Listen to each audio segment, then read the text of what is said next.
Everyone was told, from Rupert Murdoch, from Fox, to every studio, look, if you touch this thing, you will be out, you will be done. You'll be finished in 3 years. The United States is the #1 consumer year after year.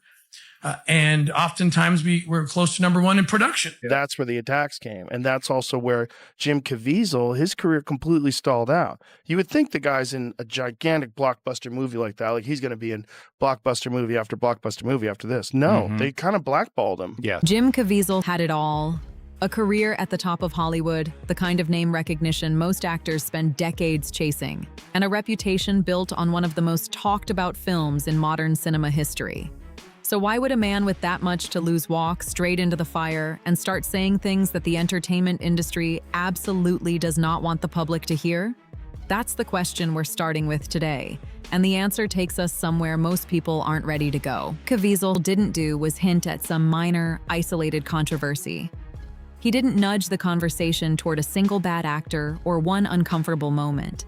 He laid out what he described as a deep generational nightmare, one that stretches across institutions that everyday families have placed enormous trust in for decades. When I bring this up to people, I'm not for trafficking of children. I want to stop it. It's just what they do to children. Children are nothing more than like a cow. It's already past the drug trade, okay? We're at that point right now. And if we let our little ones continue to be slaughtered, boy, there's going to be a judgment on this world, and especially our country, because they're pulling kids out of the darkest recesses of hell right now, in dumbs and all kinds of places. The adrenochroming of children. He named names. He pointed fingers at structures of power most people still believe are working in their favor. What he described involves something far older than Hollywood. Ancient rituals wrapped in the language of modern charity, extraction practices hidden inside organizations that present themselves as protectors of the vulnerable, and a specific biological secret that allegedly keeps the global elite looking younger, healthier, and more vibrant, while the most powerless people on Earth quietly vanish without a trace. Look, where we're at right now, hopefully we need your prayers. Essentially, you have adrenaline in your body. I'll just simplify it. And when you are scared, you produce adrenaline. If you're an athlete, you get in the fourth quarter, you have adrenaline that comes out of you. If a child knows he's going to die, his body will secrete this adrenaline, and they have a lot of terms that they use. It's disturbing, it's sweeping, and Caviezel chose to say it all out loud. It's the worst horror I've ever seen, is screaming alone, even if I never, ever saw it. It's beyond, and these people that do it, there'll be no mercy for them. A lot of people that are involved in it all over the world that are in this, and many of these people are very famous. By the time you understand the full picture, you'll see exactly why a man with everything on the line made the decision to detonate his own career just to get this message out. His own words sum it up in a way that's hard to shake. Set yourselves apart from this corrupt generation. Be saints. You were not made to fit in. You were born to stand out. Now, one of the most unexpected names that surfaces when you start pulling on this thread is Ellen DeGeneres. For well over a decade, the public saw exactly what they were supposed to see. A bubbly, beloved daytime host who closed every single episode with the same gentle reminder to be kind to one another. It was warm. It was safe. It was the kind of television that felt completely harmless. But behind that carefully constructed image, something else entirely was taking shape. And I am sorry for anyone who has been hurt. Ellen DeGeneres has been accused of suffering from a rare disease called Kuru, which is associated with cannibalism and is causing her to go blind. DeGeneres was recently photographed during an outing. In these images, she appeared visibly exhausted, and her face looked significantly aged. In particular, her eyes appeared cloudy and unfocused. This phenomenon quickly sparked discussion, echoing previous rumors that she suffered from Kuru disease. Some conspiracy theories have linked the disease to Kuru, and these rumors have gained momentum because just a few months ago, Ellen was involved in a file case involving allegations of consuming mystery meat. Following that controversy, she had largely withdrawn from the public eye for several months. The first cracks started showing publicly with reports of a deeply toxic workplace environment on the set of her show, stories of mistreated staff, silenced complaints, and a culture of fear hiding just beneath the cheerful surface. But that, it turns out, was only the beginning. Reports connected to her former partner, Anne Heche, pointed to a series of disturbing private rituals allegedly taking place as far back as the late 1990s. I rambled on about her for one single moment. For 20 years, I have withheld my understanding. I have been canceled since the day I was born. I've been buried since the day I was born. Every single truth that I spoke, I was hit more, buried more, more, or despised more, and then had calculated visions and circulations of systems that spun me up and out of the system that would in any way challenge the fact that she was not telling her own truth but another's. Listen, if we stop the story, if we don't talk about what's going on, if people don't tell the truth, then we don't learn anything. We can't have any conversation. That's what happened 20 years ago. Nobody asked the questions. Mm-hmm. So what's happening when we're canceling people is that we're denying the opportunity to get to know and learn from them. Right. And then what? How does that further us? Don't cancel people. Ask people what they're doing and how we can help each other, because it's the only way that anybody is going to survive. According to these accounts, specific preparation practices were being used on individuals described as vessels, being instructed to wear white, to drink particular water, to consume an unnamed herb. The stated purpose? To systematically break down a person's psychological defenses, force a total surrender of the self to the group, and tighten the circle's control over those within it. Anne was getting ready to speak out right before her passing, and these people did not want her speaking out. Salome Bella said that Anne kept showing her Jimmy Fallon and she kept pointing a finger at him, and she's unsure what she was trying to tell her about Jimmy Fallon. People have always speculated that Ellen was somehow involved in this, and we know that Ellen had a pretty good relationship with Jimmy Fallon. Right before Anne's death, she finally started speaking out after 20 years and said that Ellen silenced her, put her in a mental institution, and had her blackballed from Hollywood. And that wasn't the only thing. She also publicly spoke about all of the 36 allegations from different workers that worked on the Ellen Show against Ellen and her co-workers. And shortly after all of these allegations came out by these 36 workers, Ellen ended her show. That's not a workplace drama. That's something on an entirely different level. The controversies surrounding DeGeneres didn't slow down. They accelerated. A resurfaced clip of the host inviting viewers to submit baby photos for an on-air rating segment lit the internet on fire. I'm rating the babies from 1 to 10, which is some more fun for me. So I've asked my viewers to send in photos of their babies for me to rate. And if you want me to rate your baby, please post a photo on Instagram with the hashtag #EllenRateMyBaby. Also, please do not try to rate your baby at home. I am a professional baby rater. Alone, it might seem like an odd creative choice from an earlier era of television. But in the context of broader conversations already swirling around high-profile investigations, including the Jeffrey Epstein network and its connections to powerful media figures, online observers started asking much harder questions about what a public, normalized obsession with rating children's appearances might actually signal beneath the surface. Around the same time, Roseanne Barr was making waves with claims that went even further. She alleged that certain high-level figures in Hollywood were functioning as literal vampires, involved in horrific acts against children, and that many victims had been sourced from mental health institutions where crimes could be buried and survivors silenced. You know they eat babies. That is not bullshit. It's true. So it's not just the dogs and the cats, not just the pets. It's not just the dogs and the cats. They're full-on vampires. And everybody still thinks I'm crazy, but I'm not crazy. They're full-on vampires. They love the taste of human flesh and they drink human blood. They do, Tucker. Stop staring at me like that. You're freaking me out, man. Because you spent your life in the entertainment business, so I think you have some authority on this. Barr went on to frame the epidemic of child sex abuse as the defining moral crisis of this generation in America, calling it the central battle being fought, whether people were willing to acknowledge it or not. So many kids that I was in mental institutions with over the years, they are all from those cults. And they've covered it all up. They covered it all up. And, I just pray to God. I'm just going to pray to God that he opens everybody's eyes in this country, that he will open up everybody's eyes and they will stop pretending to be asleep You know what they say, you can't wake people up that are pretending to be asleep, but I pray to God, please wake up even those who are pretending to be asleep with the irrefutable truth of what the worst people on this planet are really up to. They are really up to that. They're doing it. There are so many victims. There are so many victims. There are so many children victims that are now adults.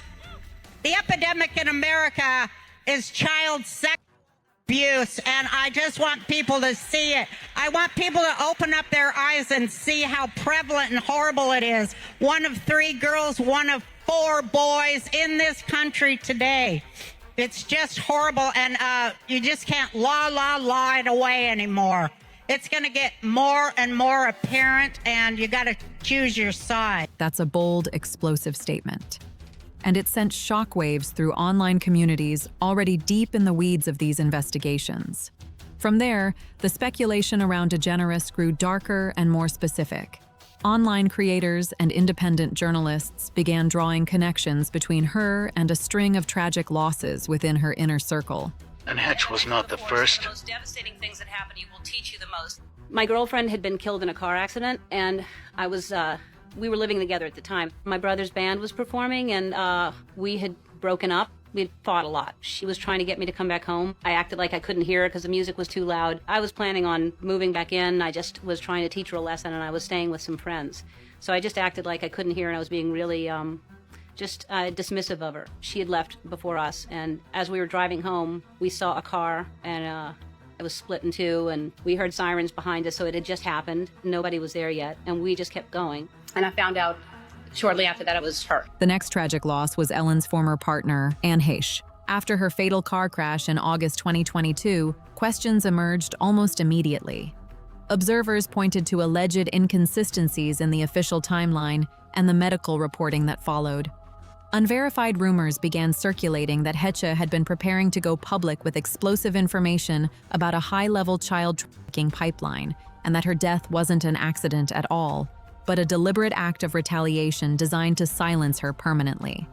That she was aware that she was going to pass. That is why she was fleeing the scene. If I follow you through the streets, from your coffee shop to your house to the grocery store, and you see me, and I look suspicious, and you've been threatened, are you not going to react, perhaps, out of paranoia? Because that's what they wanted her to do. That was stolen from her right after she died. Somebody got right to her house, and it's not a family member. It's not the husband. It's not the kids. It's not like this. Paperwork is being thrown around. It's a dark-haired man. Paperwork is being thrown around and looked for because there's some assets or information on this paper. But she's smarter than that because it's on a flip drive, desk drive. She actually says flip drive. She had a lot of information, and somebody's smirking about the fact that she died. So there's several people who do not like the fact that she could have lived and made sure she didn't live. They targeted her. She wasn't on fire. Yes, I know the entire police department, LAPD, fire department, paramedics say she was. I understand what I sound like. I wasn't on fire. I'm sorry, I gotta say it. So I don't believe that she was actually on fire. And she's talking about they were trying to harvest me, harvest my energy, take my oxygen, harvest me, take my oxygen. So she's talking about that. She was just about to literally start talking is what she's saying. I was going to start talking. But it's more about what she experienced in her childhood. It's like not anybody else's secrets, but she was going to start talking. And they did not want her to talk. So she knew she was a target. She knew she was a target. They put something in her mouth. They tried to shut her up. She went somewhere and it was very dark and underneath something. So this is a weird thing too. I think they took her to a hospital basement. The theories didn't stop there. Some of the more extreme claims alleged that DeGeneres herself had intervened after the crash, with accusations that she used her influence to claim Heche's body for ritualistic purposes. None of these claims have been substantiated, but the volume and speed at which they spread said something about just how little trust remains in official explanations when powerful people are involved. The second loss hit just months later. Stephen Twitch Boss, DeGeneres' longtime co-host and DJ and one of the most recognizable faces associated with her brand, passed away in December 2022. His death, like Heche's, immediately triggered waves of speculation online, with many asking whether the two losses, both so close together, both connected to the same orbit of power, could possibly be coincidental. Online detectives started piecing together a string of events that, on the surface, looked like coincidence, but felt like something far more calculated. Stephen Twitch Boss's sudden death, the abrupt cancellation of DeGeneres' long-running talk show, and mounting whispers about behind-the-scenes industry pressure all got folded into a single, sprawling theory. The argument was that these weren't isolated tragedies. They were dominoes, falling one by one around a single powerful figure at the center of it all. From there, the theories pushed wider. Researchers online started pulling at threads connecting DeGeneres to the broader Hollywood network, including her historical proximity to producer Harvey Weinstein. And that opened up a much darker question. How many industry insiders actually knew what was happening long before any of it ever became public? The speculation grew that predatory behavior and illegal activity weren't secrets at all, but rather open knowledge within a tightly protected circle. Then the conversation shifted to something even more unsettling. Commentators started citing data around missing children, pointing to figures suggesting that hundreds of thousands of young people vanish every single year in the United States. The framing pushed hard on the idea of a massive, largely unaccountable system, one that allegedly treats human life as inventory, funneled toward private estates and hidden islands far from public scrutiny. It's a claim that's deeply disturbing to sit with, regardless of where you land on the theory itself. Don't let your kids get into acting. Do not let your kids get into Has that. it ever worked out? Well, you know, the other thing is, like, look at what happened with that Sandusky guy. That guy was taking care of kids. Like, his whole thing was like, hey, I do charitable work with children. You know, I do charitable work and I take care of these kids. Yeah, I'm just all about helping kids. It's all about helping kids. They're our future. If you're an actress and you worked with Harvey Weinstein, you never tried to get yourself. That guy's entire business. Here's the thing. He's one of many. There's got to be like a bunch of people that ran their business that way. Some online reports also zeroed in on DeGeneres' changing appearance, connecting it specifically to the interruption of a controversial skincare procedure she once discussed openly. During a memorable interview segment with Sandra Bullock, DeGeneres spoke about the EGF facial, a treatment that relies on cells derived from infant foreskins. But then it pushes. What are you pushing into the skin, Sarah? Sandra? Carrie? What are you pushing into the skin? Well, you push in whatever the facialist would like to insert into your pores. But what is it? It is an extraction from a piece of skin that came from a young person far, far away, and they somehow figured out how to extract. It's foreskin from a Korean baby. He's an early 30, and you're a late 50. Yeah. But somehow you both look the same age there. I mean, you know, there's something to be said for being with a younger man. I suck babies' blood and put it on my face. That's just sickening. It's sick. Let me start off with Sandra Bullock. No, just like I did, y'all seen her stuttering and hesitating to explain what the procedure actually was without giving it away. Midway through, while she's explaining, she starts to give it away too much. You could see Ellen peek at her like that, making sure that she don't give away too much of what it actually is. And at the end of the video, Ellen saved her, talking about some foreskin from a Korean baby, when we actually know that they just drinking baby's blood to maintain youth. It's sick. Theorists argued that her visible physical changes reflected the sudden halt of that practice, reading it as one more piece of a larger, hidden puzzle. The symbolism angle took things even further. Commentators claimed that items inside DeGeneres' home, ranging from specific artwork choices to objects they described as echoing occult spirit cooking practices, pointed toward deeper, darker allegiances. It's exactly the kind of detail that sounds easy to dismiss until you realize just how many people are treating it as a legitimate data point in a much bigger case they're building. Just found out some really disturbing things about Ellen DeGeneres, and I'm not worried about that creepy sweatshirt she's wearing. But as we watch this video, the camera creeps inside of her house, And you can see that weird evil thoughts picture. I look up the artist and he's into some really satanic stuff. And that's not even the weird thing. Look at this picture of Ellen sitting inside of her home. This is the picture that was right behind her. Now look at the letters on top. These are the same letters that you write out during satanic rituals. Look at this picture of her cutting her mother's hair. Now look at the picture above her head and try and figure it out. Podcasters added fuel to the broader conversation. Joe Rogan, among others, commented on what he described as a systemic arrogance embedded inside Hollywood culture, a casual cruelty that industry elites direct at anyone below them on the ladder. His framing wasn't just about one person. It was about an entire ecosystem built on exploitation, where power protects itself, and those without it pay the price.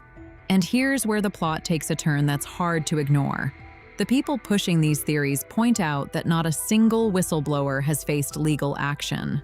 Think about that for a second. If the claims being made were defamatory or provably false, the individuals with the resources and motivation to fight back in court have simply chosen not to. Figures like Jim Caviezel, whose career took a visible hit after his public advocacy around child trafficking awareness, are held up as examples of a different kind of retaliation: quiet, professional, and surgically precise. The argument being made is that powerful networks aren't going to risk a courtroom, where discovery processes could drag hidden information into the open. Instead, they go silent. They let careers dry up. They apply pressure through channels that leave no fingerprints. Whether you believe every piece of this narrative or none of it, the pattern being described is one of an industry that has never really been forced to fully account for itself. The full picture that emerges from all of this is messy, layered, and deeply uncomfortable. It connects gossip to conspiracy, celebrity culture to something far more sinister, and asks the audience to decide for themselves where the line between speculation and credible concern actually falls. One thing is clear: these conversations aren't going away anytime soon, and the people driving them are only getting louder. What do you think? Is this a case of dots being connected that were never meant to be connected? Or is there something here that the mainstream conversation keeps refusing to touch? Drop your thoughts in the comments, because this community doesn't shy away from the hard questions. Subscribe for more Hollywood deep dives, and see you in the next one.